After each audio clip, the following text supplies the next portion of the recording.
তো হ্যাঁ, আজকের এই ভিডিওতে বেসিক্যালি একটা দুঃখের সংবাদই আছে তোমাদের জন্য, আর যেটা তোমরা এতক্ষণে জেনেও গেছো, কারণ কাল রাতে যখন খবরটা বেরিয়েছিল তখনই আমি আমার কমিউনিটি ট্যাবে এটা একটা পোস্ট করে দিয়েছিলাম যে হাল্ক হগান, যে কিনা ডাব্লিউডাব্লিউর একটা লেজেন্ড বলা যেতে পারে, ডাব্লিউডাব্লিউর সব থেকে বড় লেজেন্ড, সে আর আমাদের মধ্যে নেই। 71 বছর বয়সে সে আমাদের ছেড়ে চলে গেছে।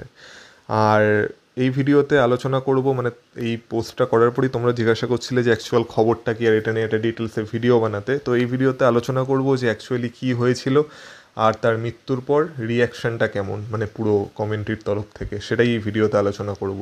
তো সবার প্রথমে বলে রাখি যে হাল্ক হগানের মৃত্যুর কারণ এখনও অবধি যা জানা যাচ্ছে সেটা হচ্ছে হাল্ক হগানের মৃত্যু হয়েছে কার্ডিয়াক অ্যারেস্টের জন্য। মানে এটা হৃৎপিণ্ড সংঘটিত একটা ডিজিজ আর কি, অনেকটা হার্ট অ্যাটাকের মতনই তোমরা বলতে পারো, কিন্তু হার্ট অ্যাটাকের থেকে একটু আলাদা। তো কার্ডিয়াক অ্যারেস্টের জন্য হাল্ক হগানের মৃত্যু হয়েছে।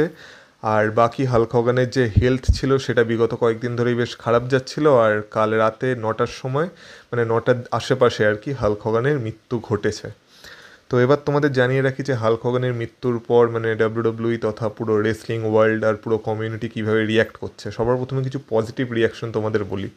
পজিটিভ রিয়াকশন বলতে যে একজনের মৃত্যুর পর আমরা স্বাভাবিক যেমন রিয়াকশন একটা কমিউনিটির তরফ থেকে আশা করে থাকি, মানে তার পরিবারকে সমবেদনা জানাচ্ছে বা তার সম্পর্কে সমবেদনা জানাচ্ছে। তো ডাব্লিউডাব্লিউ সবার প্রথমে রিয়্যাক্ট করেছিল হাল্ক হগানের মৃত্যুর পর, যেটা তোমরা এই মুহূর্তে স্ক্রিনে দেখতে পাচ্ছ। আর এরকম বহুজন রিয়্যাক্ট করেছে, সবার রিয়াকশন দেখাতে গেলে এই ভিডিওটা হয়তো শেষই হবে না, তাই আমি কিছু রিয়াকশনই দেখাই যেগুলো ইম্পর্টেন্ট। যেমন ডাব্লিউডাব্লিউ রিয়াকশনটা তোমরা এই মুহূর্তে স্ক্রিনে দেখতে পাচ্ছ। এছাড়া ট্রিপল এইচ হাল্ক হগানের মৃত্যুর পর রিয়্যাক্ট করেছে যে হাল্ক হগান এই ইন্ডাস্ট্রির একটা সবথেকে বড় ফিগার ছিল। হয়তো হাল্ক হগানকে ছাড়া ডাব্লিউডাব্লিউ এখন যেই জায়গায় আছে বা যেই স্টেজে আছে সেই স্টেজে কখনোই আসতো না। তাই হাল্ক হগানের অবদান প্রচুর ডাব্লিউডাব্লিউর উপর, সেটাই ট্রিপল এইচ আর কি লিখেছে। আর লাস্টে সে হাল্ক হগানের পরিবার আর তার প্রতি সমবেদনা জানিয়েছে।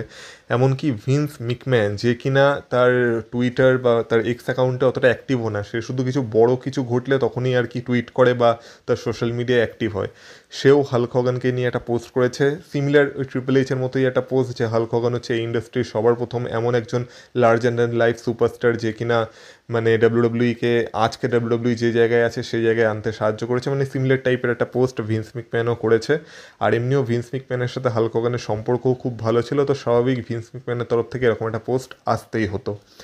যাই হোক, বাকি এছাড়াও পুরো রেসলিং ওয়ার্ল্ড এই হাল্ক হগানের মৃত্যুর উপর অনেক কমেন্ট করেছে, অনেক রিয়াকশন দিয়েছে তাদের। সেগুলো যেমন বললাম সেগুলো তোমরা কোথাও না কোথাও ঠিক দেখতে পেয়ে যাবে। কিন্তু এবার তোমাদের একটা মজার ঘটনা বলে রাখি। তো এরকম জিনিস আমরা খুব কমই দেখতে পাই যখন কারো মৃত্যুকে কেউ সেলিব্রেট করে, কিন্তু হাল্ক হগানের সাথে আমরা এটা দেখতে পাচ্ছি। যেমন বললাম যে এগুলো হাল্ক হগানের প্রতি কিছু পজিটিভ রিয়াকশন, কিন্তু পজিটিভের সাথে সাথে এক্স অ্যাকাউন্টে বা পুরো সোশ্যাল মিডিয়ায় হাল্ক হগানের প্রতি কিছু নেগেটিভ রিয়াকশনও দেখা যাচ্ছে। মানে কিছু কমিউনিটি এমনও আছে যারা হাল্ক হগানের এই মৃত্যুটাকে সেলিব্রেট করছে। এবার তোমরা বলবে যে কারো মৃত্যুকে কেন কেউ সেলিব্রেট করবে, তো তোমাদের ওদের পক্ষটাও বলে রাখি, মানে কাউকে তো এমনি এমনি দোষারোপ করা যায় না, তাদেরও দিকটা শোনা উচিত। তো ঘটনাটা কি সেটা তোমাদের বলে রাখি। আজ থেকে প্রায় 10 বছর আগে, আর মজার ব্যাপার হলো সেম ডেটে, মানে কালকে যেই ডেটে হাল্ক হগানের মৃত্যু হয়েছে সেই সেম ডেটে হাল্ক হগান তার মেয়ের বয়ফ্রেন্ডের উপর একটা কমেন্ট করেছিল। এবার ব্যাপারটা হচ্ছে তার মেয়ের সেই সময় যে বয়ফ্রেন্ড ছিল তার গায়ের রং সম্ভবত একটু কালো ছিল, আর সেই কারণে, আর আমরা জানি আমেরিকায় একটা রেসিজম তো চলেই কালো লোকেদের প্রতি, তো হাল্ক হগানও তার মেয়ের বয়ফ্রেন্ডের উপর কিছু কমেন্ট করে দিয়েছিল যেটাকে কিনা রেসিস্ট বলে ধরা হচ্ছে আর কি। আর যেমন বললাম আমেরিকায় তো এই রেসিজমটা প্রচুর চলে, মানে কালো লোক ফর্সা লোকেদের এই রেসিজমটা ওইখানে প্রচুর আছে। তো হাল্ক হগান যেহেতু এরকম একটা কমেন্ট করে দিয়েছিল, যেটা অ্যাকচুয়ালি হাল্ক হগান ভুলই করেছিল, আমি বলছি না হাল্ক হগান খুব ভালো কাজ করেছিল, হাল্ক হগান অ্যাকচুয়ালি ভুল করেছিল, কিন্তু সেটা এমন কোনো ভুল না যার জন্য কিনা তার মৃত্যুকে এইভাবে সেলিব্রেট করা হবে। তো যাই হোক, সেই কমেন্টের জন্যই হাল্ক হগানকে সেদিন থেকে রেসিস্ট বলা হতো। এমনকি ডাব্লিউডাব্লিউতে হাল্ক হগানের যে ফাইনাল অ্যাপিয়ারেন্স ছিল, যেটা আমরা র অন নেটফ্লিক্সের ডেবিউ এপিসোডে দেখতে পেয়েছিলাম, হাল্ক হগান অ্যাপিয়ার করেছিল, সেখানেও আমরা দেখেছিলাম হাল্ক হগানকে বু করে বিল্ডিং থেকে বের করে দেওয়া হয়েছিল, বা হাল্ক হগানের যখন অ্যাপিয়ারেন্স হয়েছিল তখন পুরো ক্রাউড তাকে বু করছিল। তো সেটাই অফিসিয়ালি ছিল হাল্ক হগানের ফাইনাল ডাব্লিউডাব্লিউ অ্যাপিয়ারেন্স, আর সেখানেও তাকে বু পেতে হয়েছিল। আর তার কারণ একটাই, তার এই রেসিস্ট কমেন্টগুলো। তো এই কারণে অনেকে মনে করে যে হাল্ক হগান রেসিস্ট আর হাল্ক হগানের বেঁচে থাকার কোনো অধিকার নেই, একটা কমিউনিটি এরকম মনে করতো। আর হাল্ক হগানের মৃত্যুর পর তারা বেশ আনন্দ পেয়েছে, আর তারা আর কি হাল্ক হগানের এই মৃত্যুকে সেলিব্রেট করছে।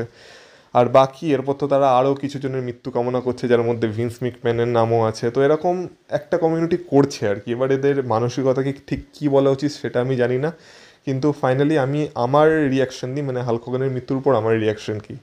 দেখো আমি যেমন বললাম, আমি বলছি না হাল্ক হগান যে কমেন্টগুলো করেছিল সেগুলো খুব একটা ভালো কমেন্ট, হ্যাঁ সেগুলো বাজে কমেন্ট বটেই, আর রেসিস্ট কমেন্ট যে কোনো জায়গায় বাজেই হয়।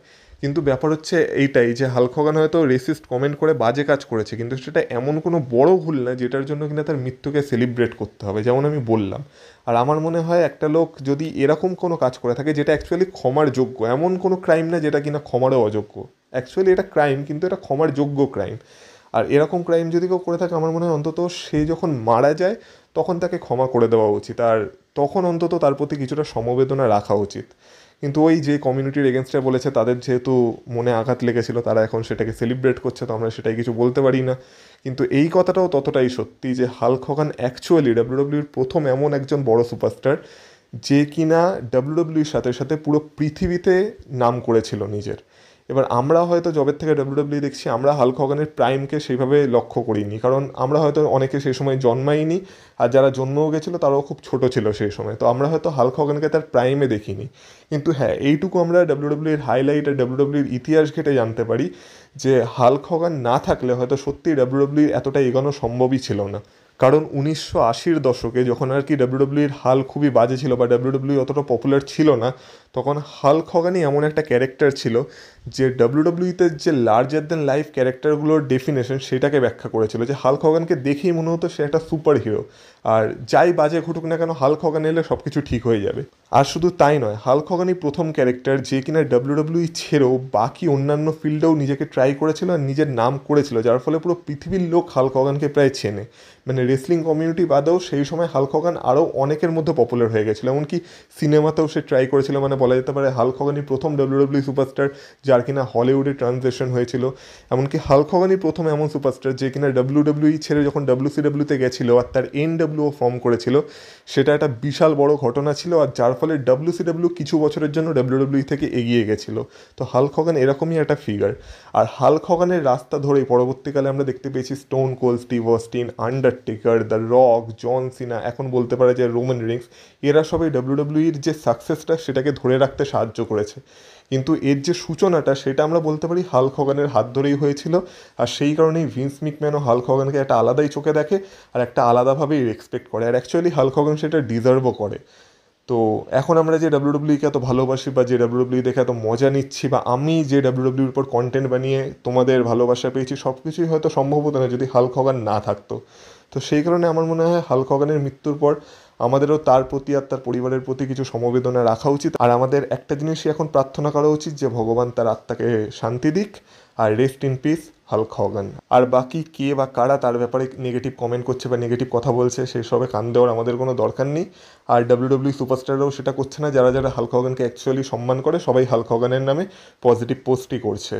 আর আজকে যে টিএনের এপিসোডটা হয়েছিল সেখানেও হাল্ক হগানকে ট্রিবিউট দেওয়া হয়েছিল, আর কালকে যে স্ম্যাকডাউনের এপিসোডটা হবে সেখানেও হাল্ক হগানকে ট্রিবিউট জানানো হবে, যেখানে অনেক সুপারস্টারই হাল্ক হগানকে ট্রিবিউট দেবে। তো এটাই ছিল আজকের এই ভিডিওর জন্য। এবার বলবো না এই ভিডিওটা খুব একটা ভালো ভিডিও ছিল, যেমন বললাম তোমরা শুধু কমেন্ট করে rest in peace Hulk Hogan লিখতে পারো আর তোমাদের সমবেদনা জানাতে পারো। আর বাকি তোমাদের সাথে কথা হবে পরের ভিডিওতে, ততক্ষণ তোমরা ভালো থেকো, টাটা।